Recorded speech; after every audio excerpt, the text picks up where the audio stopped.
For 7 years, every clock that Ezra Hartwell repaired in Millbrook ran perfectly backwards. Time moved in reverse in his workshop while the rest of the world moved forward, and the townspeople called him either a madman or a fraud.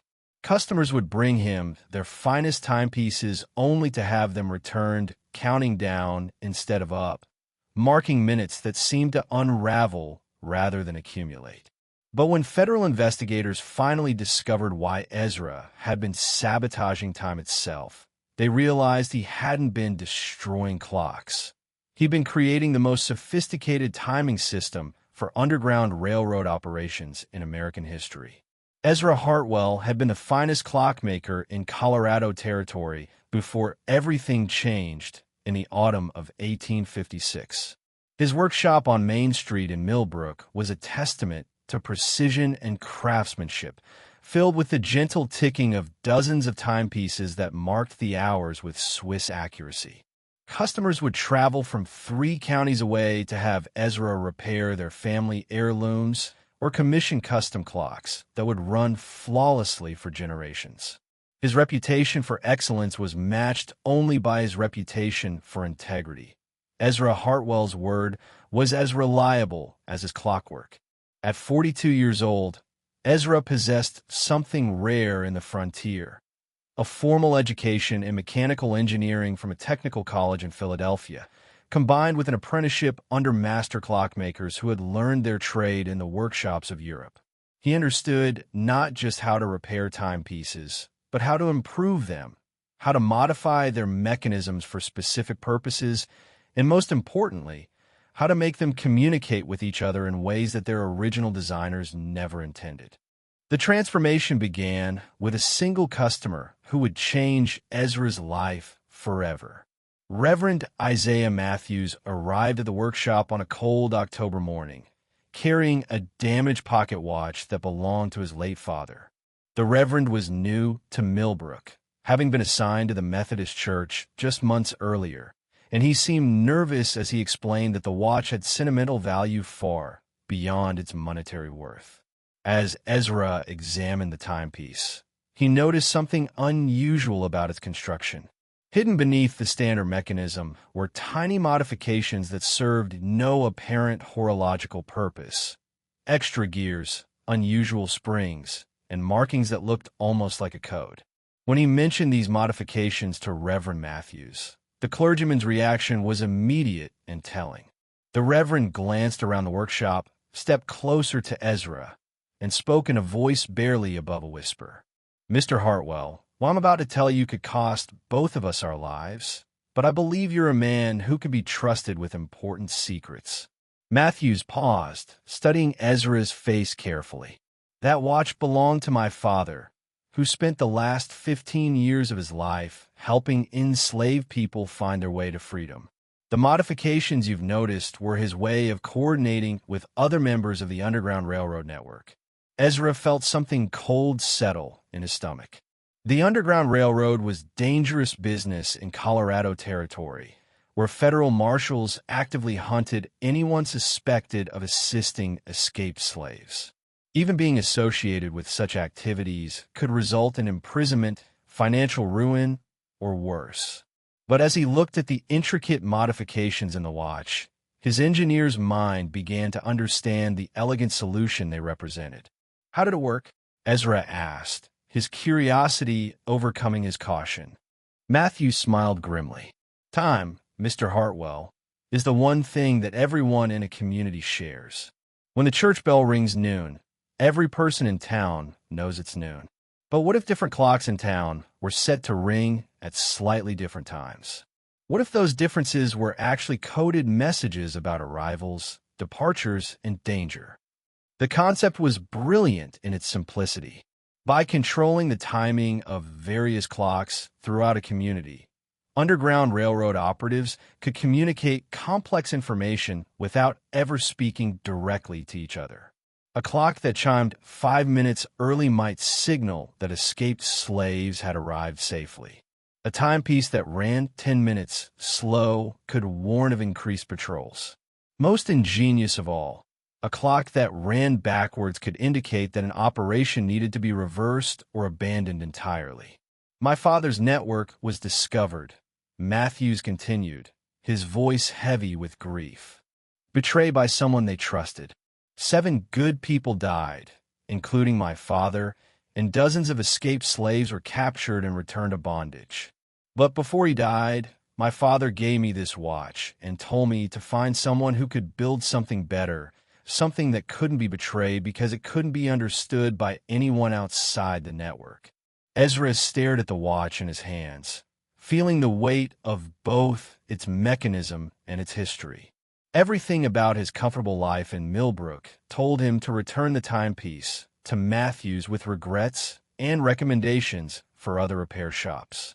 But something deeper, something that connected to his own family's history of persecution in Europe, wouldn't let him walk away from people who needed help. "What exactly are you asking me to do?" Ezra said quietly. "I'm asking you to help me build a timing system that can coordinate underground railroad operations across multiple territories without relying on human messengers who can be caught, tortured, or turned against us. I'm asking you to make time itself fight against slavery." The decision that would define the rest of Ezra's life came not as a dramatic moment of moral clarity, but as a quiet recognition that his skills as a clockmaker could serve a purpose larger than simply marking the passage of hours. Within a week, he had agreed to help Matthews develop what would become the most sophisticated underground railroad communication network in the American West. The system they created was deceptively simple in concept, but extraordinarily complex in execution. Ezra would modify clocks throughout Millbrook and the surrounding communities, programming them to run at precisely calculated variations from standard time. These variations would appear to be simple mechanical failures to casual observers, but to trained operatives, they would convey specific coded information about underground railroad activities. The backwards clocks were the most ingenious element of the system. When a timepiece began running in reverse, it indicated that an operation was in progress and that all other timing signals should be interpreted according to a predetermined reversal code. A clock that chimed at 11:30 when running forward might signal all clear, but the same chime when the clock was running backwards would mean danger, abort operation. But creating the system was only half the challenge. The other half was maintaining his cover as Millbrook's clockmaker while secretly coordinating a network that would eventually span 5 territories and save hundreds of lives. This required Ezra to develop acting skills that would have impressed professional theater performers, convincing an entire community that he was losing his competence as a craftsman when he was actually demonstrating the highest levels of technical sophistication. The first backwards clock Ezra created was for Martha Henderson, who operated a boarding house that served as a safe house for escaped slaves. When Martha brought her grandmother's mantel clock for repair, Ezra spent 3 days modifying its mechanism to run in reverse at a precisely calculated rate. When he returned the clock to Martha, he apologized profusely for his apparent inability to fix it properly, explaining that something seemed to be wrong with his hands lately and promising to try again when he felt better. Martha, who had been briefed by Reverend Matthews about the true purpose of the modification, played her role perfectly. She complained loudly about Ezra's declining skills while secretly marveling at the precision of his work. The backwards clock would tell her exactly when to expect the next group of fugitives, how many people to prepare for, and whether the routes they were using remained secure. Word of Ezra's declining abilities spread quickly through Millbrook. Customers began to complain that their repaired clocks ran too fast, too slow, or in some cases, backwards entirely. Some demanded refunds. Others expressed sympathy for what appeared to be a craftsman losing his touch. But what none of them realized was that every mistake Ezra made was actually a precisely calculated modification designed to serve the Underground Railroad network. The psychological toll of maintaining this deception was enormous. Ezra had built his identity and self-worth around his reputation as a master craftsman, and watching that reputation crumble, even though the destruction was deliberate and necessary, was deeply painful. Customers who had once sought him out began avoiding his shop. Friends and neighbors started treating him with a mixture of pity and discomfort that people show when confronting another person's decline. But the results of Ezra's sacrifice were undeniable. Within months of implementing the backwards timing system, the Underground Railroad network in Colorado Territory was operating with unprecedented efficiency and security. Escaped slaves were being moved through safe houses with clockwork precision, avoiding patrols and reaching freedom in numbers that astonished even experienced operatives. The system's sophistication continued to evolve as Ezra developed new methods for encoding information into time variations. A clock that gained 2 minutes per day might indicate that 2 escaped slaves were traveling north. A timepiece that lost 5 minutes could warn that 5 federal marshals were conducting searches in the area. Most complex of all, combinations of timing variations could convey detailed information about safe routes, dangerous areas, and changes in patrol patterns. Dr. James Morrison was the next member of the network to receive a backwards clock, though he didn't know it at first. When he brought his pocket watch to Ezra for routine cleaning, he was horrified to discover that it began running in reverse after the repair. Morrison stormed back to the workshop, demanding that Ezra fix his mistake immediately. But when Ezra quietly explained the true purpose of the modification and introduced Morrison to Reverend Matthews, the doctor's anger transformed into admiration for the ingenuity of the system. Morrison's medical practice provided perfect cover for Underground Railroad activities. As the only doctor in Millbrook, he could travel throughout the territory at any hour without arousing suspicion, claiming to be responding to medical emergencies. His backwards pocket watch would tell him exactly when and where his services would be needed, allowing him to provide medical care to injured fugitives without exposing the safe houses where they were hidden. The network continued to expand as more community members were carefully recruited and equipped with modified timepieces.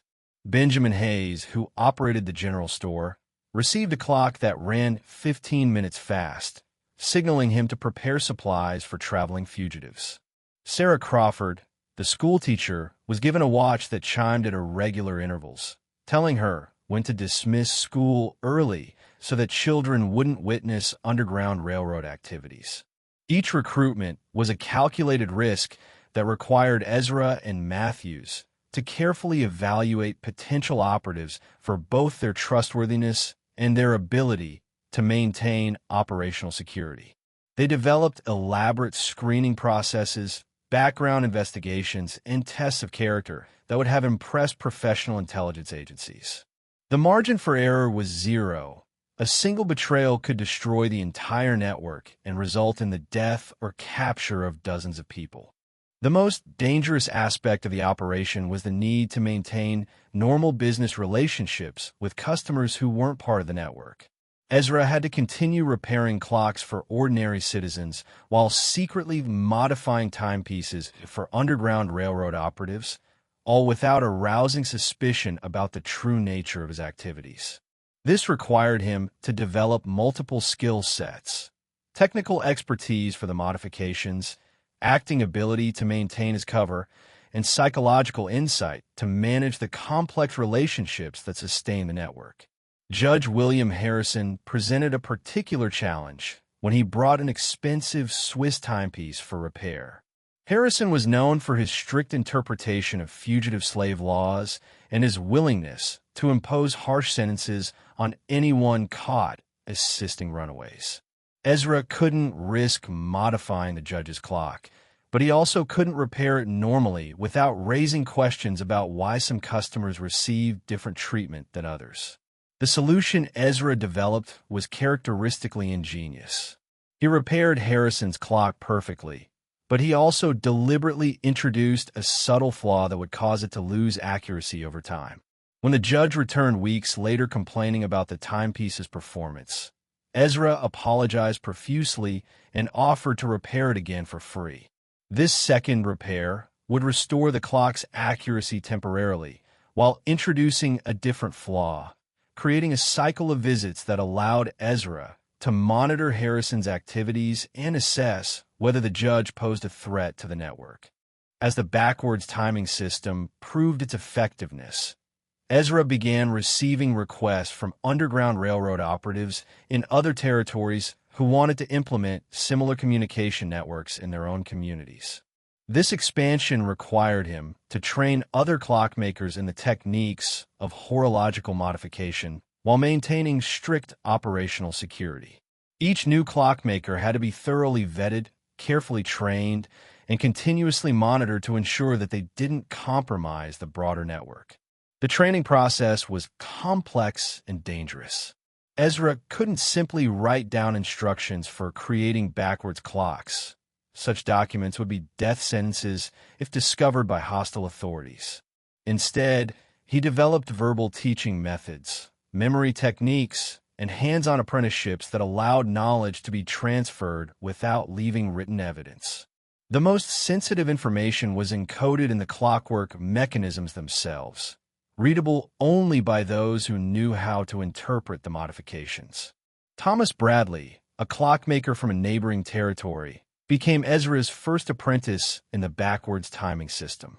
Bradley traveled to Millbrook under the cover of seeking advanced training in clock repair, spending several weeks in Ezra's workshop learning the intricate techniques required to modify timepieces for Underground Railroad use. The training was disguised as legitimate instruction in advanced horological techniques, allowing both men to maintain their covers while transferring crucial knowledge. But Bradley's presence in Millbrook also attracted unwanted attention. Federal Marshal David Kane had been investigating Underground Railroad activities throughout Colorado Territory, and he noticed the unusual pattern of clockmakers visiting Ezra's workshop. Kane was a methodical investigator who understood that successful intelligence operations often left subtle traces that could be detected by careful analysis. The fact that multiple clockmakers were seeking training from a craftsman whose reputation was allegedly declining struck Kane as suspicious. Kane began conducting discreet surveillance of Ezra's workshop, noting the comings and goings of customers and attempting to identify patterns that might indicate illegal activities. What he discovered was puzzling. People were indeed bringing clocks to Ezra for repair, but many of them seemed dissatisfied with the results. Customers complained openly about timepieces that ran incorrectly after being serviced, yet they continued to patronize a clockmaker who appeared to be losing his competence. The Marshal's investigation was complicated by the very success of Ezra's deception. The backwards clocks and other modified timepieces were so convincing in their apparent malfunction that Kane couldn't initially distinguish between genuine mechanical failures and deliberate sabotage. He spent weeks trying to understand why people continued to use a clockmaker who seemed unable to repair their timepieces correctly. The breakthrough in Kane's investigation came when he noticed that several of Millbrook's most prominent citizens owned clocks that displayed the same types of unusual behavior. Martha Henderson's backwards mantle clock, Dr. Morrison's reverse-running pocket watch, and Benjamin Hayes's fast-running store clock all exhibited timing anomalies that seemed too coincidental to be accidental. Kane began to suspect that the failures were actually intentional modifications serving some unknown purpose. But suspicion was not proof, and Kane needed evidence that would stand up in federal court. He began developing plans for a more intensive investigation that would involve searching Ezra's workshop, questioning his customers, and analyzing the modified timepieces to determine their true purpose. Such an investigation would almost certainly expose the Underground Railroad network, but it would also require Kane to obtain warrants and justify his suspicions to federal prosecutors who might not understand the significance of backward clocks. The crisis that would ultimately expose Ezra's activities began when Kane recruited a local informant to infiltrate the Underground Railroad network. Samuel Morton was a drifter with a criminal background who had been arrested for theft and offered a deal: provide information about illegal activities in Millbrook, and his charges would be dropped. Morton was exactly the kind of person that Underground Railroad networks were most vulnerable to: someone with no moral commitment to the cause who would betray anyone in exchange for personal advantage. Morton's infiltration attempt was initially unsuccessful because the Millbrook network security protocols were designed to prevent exactly this type of penetration. New members were recruited only after extensive background checks and personal recommendations from trusted operatives. Casual inquiries about Underground Railroad activities were met with confusion or hostility, maintaining the network's cover while discouraging unauthorized investigation. But Morton was persistent and clever. Rather than directly asking about Underground Railroad activities, he began observing the unusual behavior of clocks throughout Millbrook. He noticed that many timepieces seemed to run incorrectly, that customers complained about poor repair work, and that Ezra Hartwell's reputation as a clockmaker appeared to be in decline. Most importantly, he noticed that despite their complaints, many customers continued to patronize Ezra's workshop. Morton's observations led him to the same conclusions that had occurred to Marshall Kane. The timing anomalies were too widespread and too consistent to be accidental. Working together, Morton and Kane developed a theory that the modified clocks were being used for some form of coded communication, though they still didn't understand the specific nature of the code or its connection to Underground Railroad activities. The investigation reached a critical point when Kane decided to arrest Morton's failures as evidence of a conspiracy. Rather than continuing the surveillance operation, Kane chose to raid Ezra's workshop and seize the modified timepieces for analysis by federal experts. This decision was based on Kane's belief that the physical evidence would be sufficient to prove the existence of a criminal conspiracy, even if he couldn't yet decode the specific messages being transmitted. The raid on Ezra's workshop took place at dawn on a cold December morning in 1863.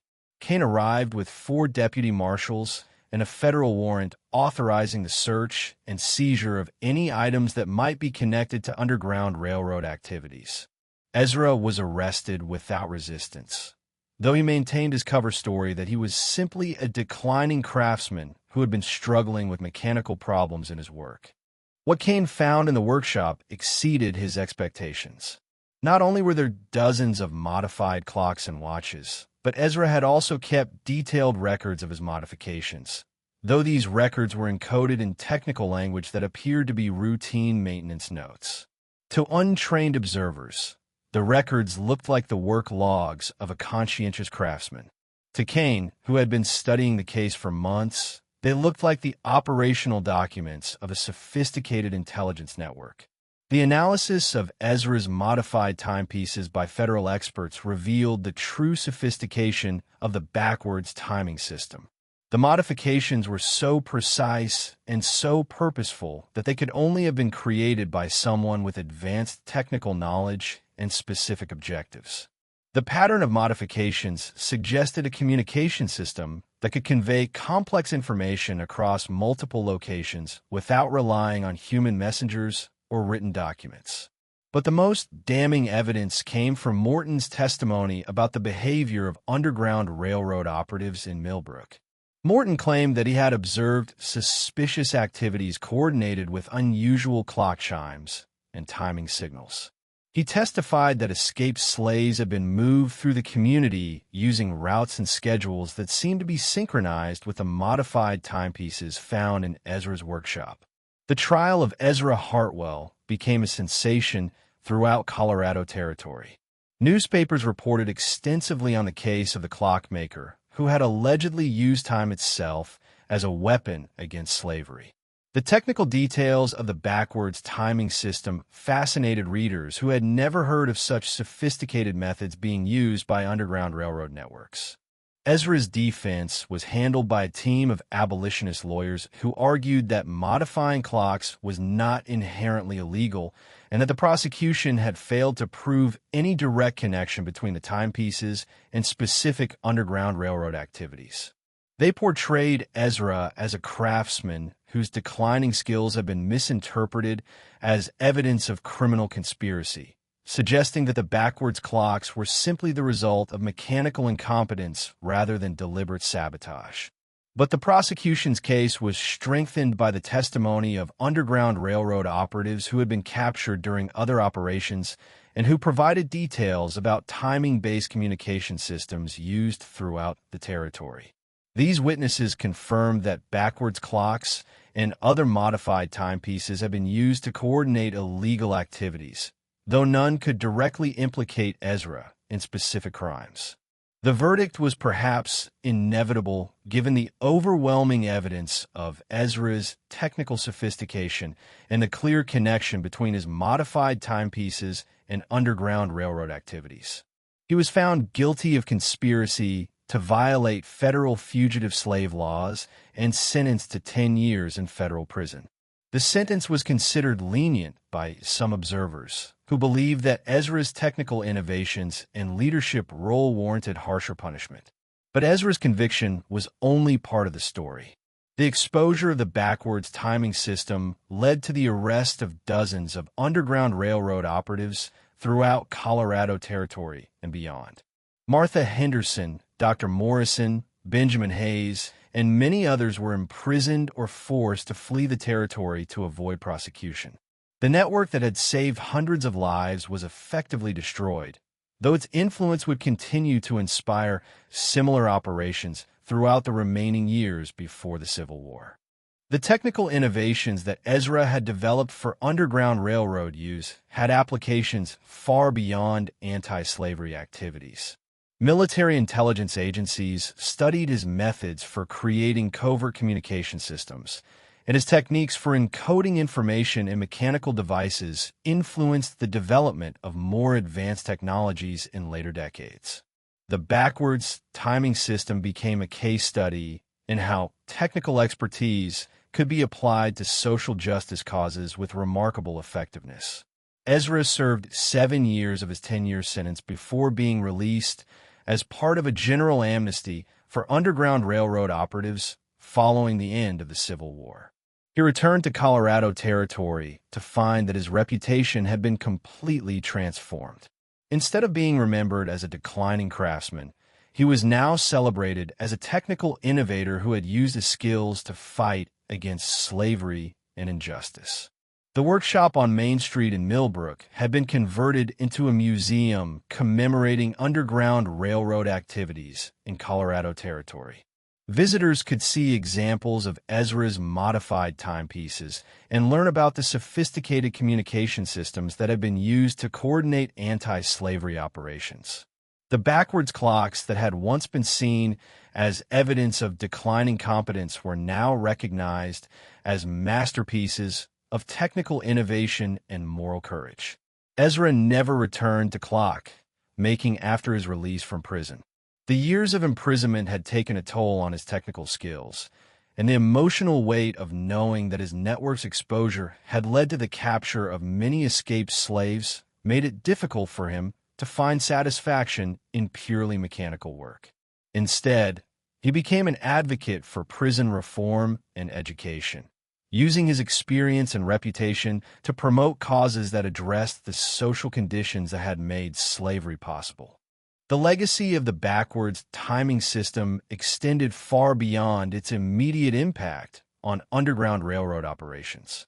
Ezra's techniques for encoding information in mechanical devices influenced the development of early computing technologies, and his methods for creating covert communication networks became models for resistance movements throughout the world. The principle that everyday objects could be modified to serve purposes far beyond their apparent function became a cornerstone of modern intelligence and resistance operations. Years later, historians studying Underground Railroad activities would recognize Ezra Hartwell as one of the most innovative technical minds of the anti-slavery movement. His backwards clocks represented a unique fusion of technical expertise and moral commitment, demonstrating that the fight against injustice could be advanced through creativity and intelligence, as well as courage and sacrifice. The townspeople of Millbrook, who had once pitted Ezra for his apparent decline as a craftsman, eventually came to understand that they had been witnessing one of the most sophisticated resistance operations in American history. The man they had thought was losing his ability to make time move forward had actually been using time itself as a weapon against one of history's greatest evils. Dr. Morrison, who survived the network's exposure and continued practicing medicine in Colorado Territory, often spoke about the honor of working with Ezra and the backwards timing system. He described the experience of receiving coded messages through his reverse-running pocket watch as both thrilling and terrifying, knowing that each backwards tick represented another moment in the fight for human freedom. Martha Henderson, who was forced to flee Colorado Territory after the network's exposure, eventually settled in Canada, where she continued to assist formerly enslaved people in establishing new lives. She kept the backwards mantle clock that Ezra had modified for her, and though it no longer served its original purpose, it remained a reminder of the ingenuity and dedication that had made her work possible. The backwards clocks themselves became artifacts of historical significance, studied by historians and collectors who marveled at the technical precision required to make timepieces run in reverse while maintaining their appearance as normal mechanical failures. Museums throughout the American West displayed examples of Ezra's work, explaining to visitors how ordinary objects have been transformed into tools of resistance and liberation. Ezra Hartwell died in 1891 at the age of 77. Having lived to see the complete abolition of slavery and the recognition of his contributions to the Underground Railroad movement. His funeral was attended by hundreds of people, including many formerly enslaved individuals who credited their freedom to the communications network that his backwards clocks had made possible. The inscription on Ezra's gravestone, chosen by the survivors of his Underground Railroad network, reads simply, "He made time move backwards so that freedom could move forward." The epitaph captures the essential paradox of his work, that by appearing to fail as a clockmaker, he had succeeded as a humanitarian, and that by making time run in reverse, he had helped history progress toward justice. The clockmaker who had been mocked for his backwards timepieces had actually been operating at the cutting edge of technical innovation and moral courage. His story became a reminder that true expertise sometimes requires the wisdom to appear incompetent, and that the most important innovations are often those that serve purposes far greater than their creator's personal success or recognition. If you're enjoying these incredible, true stories of hidden innovation and moral courage, hit that subscribe button, because we've got many more tales of ordinary people who used extraordinary creativity to fight injustice waiting for you. Click on the video on your screen to hear another story about someone who discovered that sometimes the greatest technical achievements are those that appear to be failures, proving that true genius lies not in meeting expectations, but in secretly exceeding them for purposes that matter more than recognition.